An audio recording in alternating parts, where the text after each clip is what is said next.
take it. So he signed up, he's in the class, he's coming up right now. Michael Style, I'm so glad.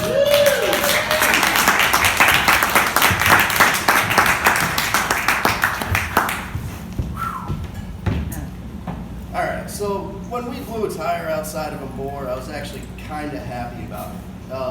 I've made this trip from Dakar, the capital city of Senegal, all the way down to my home in Tambacounda, probably 12, 13 times at this point. And when you're traveling in the Sept class, which is a busted up old station wagon modified to carry 7 passengers and a driver, shit happens every single time. So about an hour, it took us to get a tire back on the car, and then we jumped back on the road. I figured smooth sailing, got the drama over early. Next stop, Cowlack. Yeah, the sailing wasn't smooth. Just a quick note, don't go to Cowlack. Cowlack fucking sucks.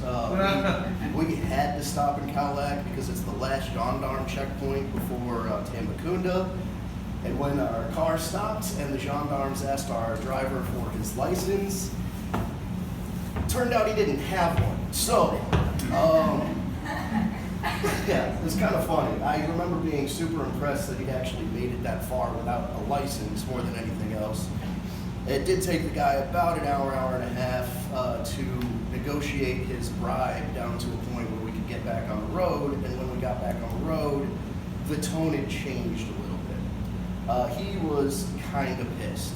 The rest of us were fine, especially me. I'd been in the Peace Corps for about a year and a half at this point, and I learned patience, if nothing else. It once took me 3 days to wait for a ride, so this was nothing. I knew things were getting a little hinky, though, when we blasted right through Malignani. You never, ever don't stop at Malignani because it has the best meat sandwiches in all of Senegal. Every driver stops, but we just right through.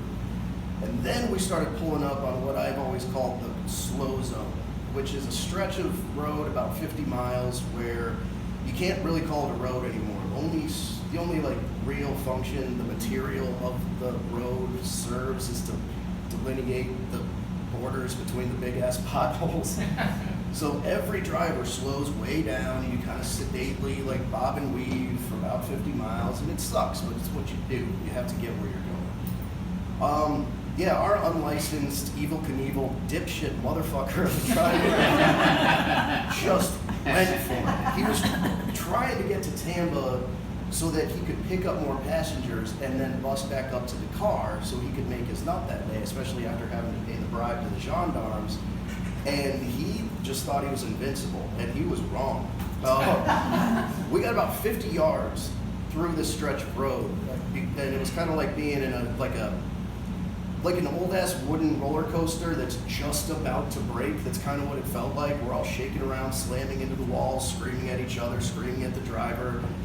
And then, I don't really know any other way to describe this, but I've just never been in a car where this many parts of the car just looked around, said fuck it, and bailed at the same time. Parts of the engine fell off, one of the wheels. I mean, it is funny now, but I almost died. Yeah, I do not know. I don't know how we didn't flip. So now this sucks. We are stranded in the most remote part of our drive home. It is 120, 125 degrees because we're inland in Senegal, not an exaggeration. We've got some hours of sunlight left, and we just kind of have to hunker down in as much shade as we can and pass the time. Luckily, one of the other passengers in the car was from Togo. So being that he didn't speak any of the tribal languages that us living in Senegal did, we were all speaking French, which was great for me because that meant I could actually participate and not do the smile and nod foreigner thing that I did a lot while I was in my service, I'm not gonna lie. And it was, legitimately kind of a great time for a little bit. I was listening to one guy and he just got married to his third wife and she was beautiful and he was so excited, except he brought her home and found out that his first wife hated her.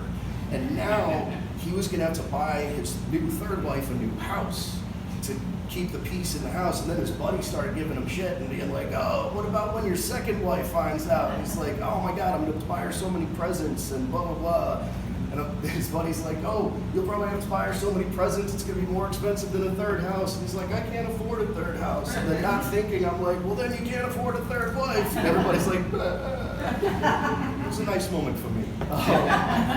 So we talked about like their jobs, their farms, where to find the best mafe in Tambakunda, Mamadou Diallo's restaurant, by the way, it's amazing. And we talked about, you know, how hot it was, the rainy season coming up. And then, because it's Senegal, we love talking about politics, we got into politics. And this is where shit got weird.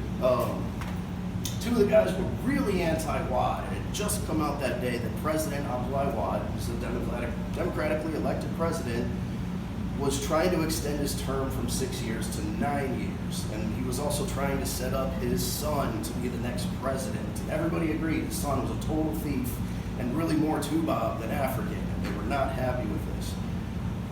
And everybody's just laughing and right, shaking fists, except for the guy from Togo.